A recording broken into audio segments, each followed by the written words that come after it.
Parking బాలేమా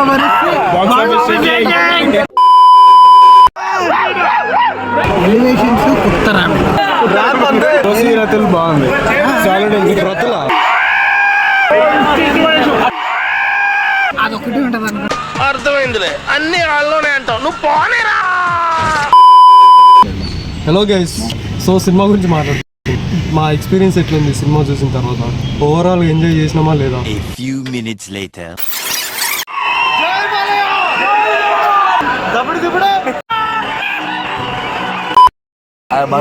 parking బాలేమా elevations కొత్త ర్యాప్ అయిపోయింది ఫస్ట్ హాఫ్. సెకండ్ హాఫ్ చూసి రతులు బాగుంది. రతుల రౌతులు అనుకున్నాయి నన్ను వేస్ట్ పెట్టాను కానీ పర్లేదు ఉంది, కొట్టడానికి బాగానే ఎక్కడొక్కడ ఉంది. డ్యాన్స్ మాత్రం అదొకటి ఉంటది అనుకున్నా. Interval shot highlight.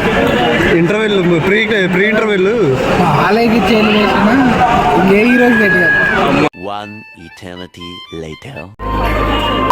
First half మొత్తం మా సెంటర్ చూపించాడు. సెకండ్ హాఫ్లో స్టోరీలోకి వెళ్ళి ఎమోషనల్ ప్లాట్స్, ఆ ఎమోషన్స్ ఏదైతే సెకండ్ ఇన్నింగ్స్ అన్నాడో చూపిస్తా ఇంకా ముందు అది డాకు మహారాజ్తో మొదలెట్టేశాడు. గైస్ మెయిన్గా థియేట్రికల్ ఎక్స్పీరియన్స్ మాత్రం డెఫినెట్గా ఉండాలి. ఆ థియేట్రికల్ ఎక్స్పీరియన్స్ కూడా మాస్ థియేటర్లో విత్ మాస్ ఆడియన్స్ చూడాలి. తమన్నా బీజిఎం తోటి అయితే స్పీకర్స్ ఈసారి మళ్ళీ పగిలి అయితే మనకి ఇచ్చిన అయ్యి బాలబాబు ఇట్లా చూసినా ఇంకా తర్వాత ఏ సినిమాలు చూసినా ఇంత హైప్ ఇవ్వలేదు. ఇంకా ఇంటర్వెల్ సీన్ భయ్యా ర్యాంప్ అంతే. బాలబాబు 2 గుర్రాలను వాడాడు. ఫైనల్ గా చెప్పేది ఏంటంటే Sankranti Balayya mass stuff. First winner అయితే నాకు డాకు మహారాజ్. సినిమా అయితే వర్త్ వాచ్. అందరు వెళ్ళాడు మంచిగా ఎమోషనల్ కూడా అటాచ్ అవుతుంది. ఎట్లా అంటే ఒక్కరికి ఆడియన్స్ ఎమోషన్స్ ని ఇట్లా పిండి పారేసి ఊపిస్తాడు ఆడియన్స్. బాబీ డియోల్ని పెద్ద వాడుకోరు అనుకున్నా కానీ పర్లేదు బాగానే వాడారు. వాళ్ళకి కూడా యాక్టింగ్ ఎదురు తీసింది.